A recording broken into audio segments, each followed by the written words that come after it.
आज थोड़ा समय है, तो मैंने सोचा आज ही सब कुछ एक साथ क्लियर हो जाए, फिर धीरे धीरे आपके पास भेजता रहूँ।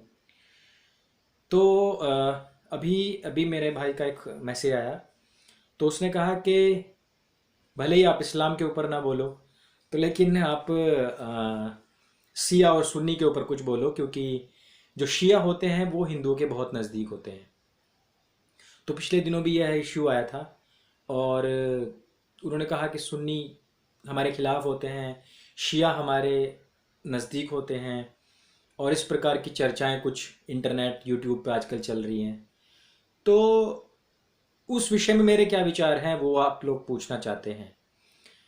तो भाई मेरे पहली बात तो ये है, जो अपने का नहीं हुआ तो हमारा क्या होगा। ठीक है। और ये जो शिया आजकल सॉफ्ट कॉर्नर ले रहे हैं हिंदुओं के प्रति, तो भाई इसको मेरी सहारनपुरी लैंग्वेज, मुजफ्फरनगर की जो लैंग्वेज है उसमें बोलते हैं फटी के ढोल बजाना। और ये जो फटी के ढोल होता है ना भाई, ये क्या होता है कि जब आदमी के ऊपर ज़बरदस्त तरीके से हमले हो रहे होते हैं, या गर्दन किसी की पैर के नीचे दबी होती है ना, तो मुंशी प्रेमचंद जी ने कहा है कि जिस पैर के नीचे अपनी गर्दन दबी हुई हो तो उसको सहलाने में ही फायदा है। और एक दूसरी कहावत है कि दुश्मन का दुश्मन दोस्त होता है। नहीं तो हिंदू धर्म की जितनी हानि शियाओं ने की है वो शायद मेरे विद्वान भाइयों को नहीं पता है। तो वो आजकल की परिस्थितियों को देख रहे हैं, इसलिए वो आप लोगों को इस प्रकार का संदेश देने की कोशिश कर रहे हैं। तो थोड़ा सा विवेकपूर्ण हम इस बात के ऊपर विचार रखेंगे, और आप लोग भी सोचें। तो निजामुद्दीन औलिया कौन था? तो भाई जो अजमेर की ये दरगाह है मोइनुद्दीन चिश्ती, तो मोइनुद्दीन चिश्ती या फिर जितनी भी दरगाहें हैं वो किसकी हैं? ये फेसबुक से आर्टिकल उठाकर वीडियो बनाने वाले मेरे भाई लोग, ये जरा फेसबुक खंगाले तो उनको पता पड़ जाएगा कि अजमेर में जो ब्रह्मा जी का मंदिर है उसके ऊपर तो बड़े बड़े आर्टिकल, बड़े बड़े जोक छपे हैं। रेलवे स्टेशन पे एक महिला बैठी हुई है मुस्लिम, उसके बराबर में हिंदू बैठी हुई है, तो उसने कहा कि यहाँ कहाँ से आई हो? बोली दिल्ली से घूमने के लिए आई हूँ। तो यहाँ क्या देखने आई थी? बोली ब्रह्मा मंदिर। तो ब्रह्मा मंदिर देख के आई तो मोइनुद्दीन चिश्ती की दरगाह नहीं देख के आई? तो हिंदू औरत ने कहा कि तुम मंदिर गई हो कभी? तो मुसलमानी ने कहा कि हम क्यों जाए मंदिर, हम तो मुसलमान हैं। तो उसने कहा कि हम हिंदू हैं, हम क्यों जाए तुम्हारी दरगाह। तो नीचे संदेश लिखा हुआ होता था, नीचे संदेश लिखा हुआ होता था कि अब मज़ारों पर जाना बंद कर दो, क्योंकि वहीं से तुम्हारा धर्म परिवर्तन होता है। और ये जो लव जिहाद के ऊपर इतने अच्छे अच्छे कमेंट करते हैं, अच्छे अच्छे आर्टिकल्स लिखते हैं, अच्छी अच्छी वीडियो बनाते हैं, वो आज भूल गए कि सबसे ज़्यादा लव जिहाद के अंदर लिप्तता शियाओं की रही है। क्योंकि वो डोरा बांध सकते हैं, क्योंकि वो मंदिर जा सकते हैं, क्योंकि मत्था टेकने की आदत है उनको। तो भाई जो मैं इसीलिए जो है ना बोलना नहीं चाहता इन विषयों पे, तो ये कहना कि कौन गलत है कौन सही है, इस बात का फैसला हम आपस में ना करें बिना इतिहास को जाने। अब दूसरी बात करते हैं। मैं इसीलिए कहता हूँ रिसर्च है ना करते रहा करो खुद भी। ये वीडियो वीडियो देख के ना बौखलाया मत करो, बरगलाने में आया मत करो किसी के। अभी पिछले दिनों एक रिसर्च आई, तो रिसर्च में कहा गया कि कब्रिस्तानों की जगह छोटी पड़ती जा रही है। अब ये जो शिया होते हैं, ये शिया बनाते हैं पक्की मजार। ये अपनी कब्रों को चिन्ह देते हैं। कैसे चिन्हते हैं? जैसे क्रिश्चियंस। और जो सुन्नी होता है वो बनाता है कच्ची मजार, मिट्टी से ढक देता है उसको। तो 3-4 साल के बाद में उसको अपने कब्रिस्तान में दोबारा अपने कब्र में कहीं भी खोद के वो दूसरे भी मुर्दे को गाड़ सकता है। अब सियाओं की कब्रें कम पड़ेंगी या सुन्नियों की कम पड़ेंगी? पर्यावरण के खिलाफ कौन है? अब मेरे हिंदू भाई देखो, यही वीडियो सुनते सुनते ये कहने लगेंगे कि हिंदू है पर्यावरण के पक्ष में, तो ये इतनी बड़ी बड़ी कब्रगाह बना रखे हैं, कब्रिस्तान बना रखे हैं। भाई एक मिनट, सबसे ज्यादा पर्यावरण का जो नुकसान है वो शव को जलाने से होता है।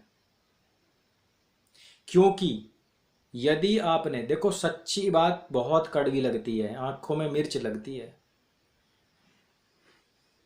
जो शव को जलाने का जो नियम है वो नियम ये है कि जितना शव का वजन हो, जो सामग्री हम जलाते हैं ना, हवन में डालते हैं, उतनी तो हो सामग्री,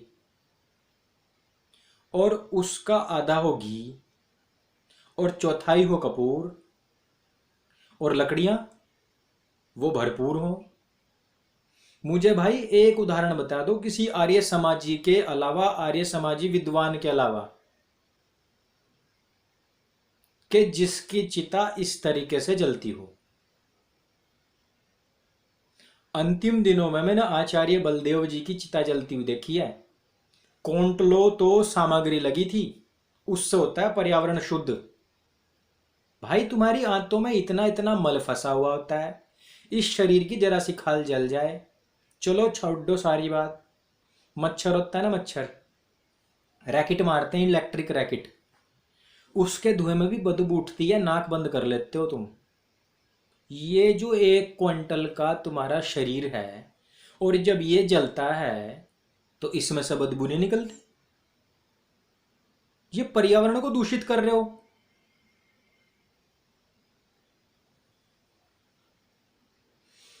चिता जलाने का सही तरीका अगर आप लोग अपनाओ तो पर्यावरण की शुद्धि होती है। उसके अंदर जितना भी मल है, गंध है, वो सब अणुओं में जब बिखरता है तो उसके साथ में जब घी, कपूर, चंदन, आम की लकड़ी ये सब मिलती है तो वो उनको ढक लेती है और नष्ट कर देती है। अब मेरे बहुत सारे भाई कहेंगे कि देखो भाई, हिंदू धर्म में तो इतने ऐसी ऐसी चीजें हैं कि गरीब का तो जीना ही मुहाल हो जाएगा।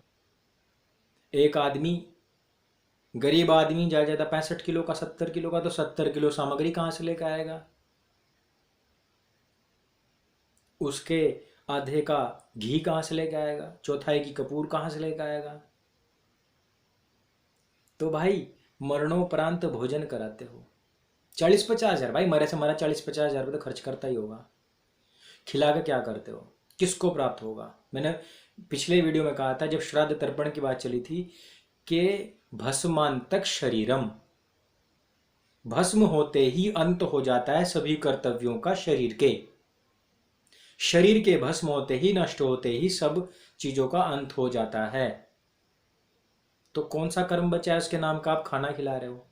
वो मत करो, अच्छे से चिता बनाओ और अच्छे से उसको विदा करो। उसका जो शरीर बचा हुआ है, उस शरीर से आप लोगों ने कितना काम लिया, उस शरीर ने आपको पाल पोस कितना बड़ा किया, बड़ी बड़ी नौकरियों तक पहुंचाया, आपको जिम्मेदार बना दिया, इतना बड़ा बना दिया, और आप उस चिता को ठिकाने लगाने में भी क्या करते हो?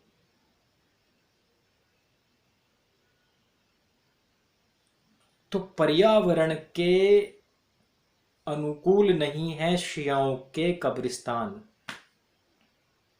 सबसे ज्यादा लव जिहाद करता है शिया, सबसे ज्यादा मजारों की तरफ हिंदुओं को लेकर जाता है शिया, और वो जो चमड़ी उधेड़ने वाला काम है ना, ताजिया निकालने वाला, वो भी काम करता है शिया, और उसके दौरान हिंदुओं से लड़ाई करने वाला भी है शिया। लेकिन मेरे फेसबुक ये क्यों खुश हैं? क्योंकि शियाओं ने कह दिया कि राम मंदिर बन जाना चाहिए। तो मेरे फेसबुकियों को अगली दूसरी बात नहीं पता है दरअसल, कि उन्होंने कहा है कि इसके अलावा, इसके बदले हमको चाहिए मस्जिद, और वो मस्जिद चाहिए हमको लखनऊ में। लखनऊ में है शिया ज़्यादा,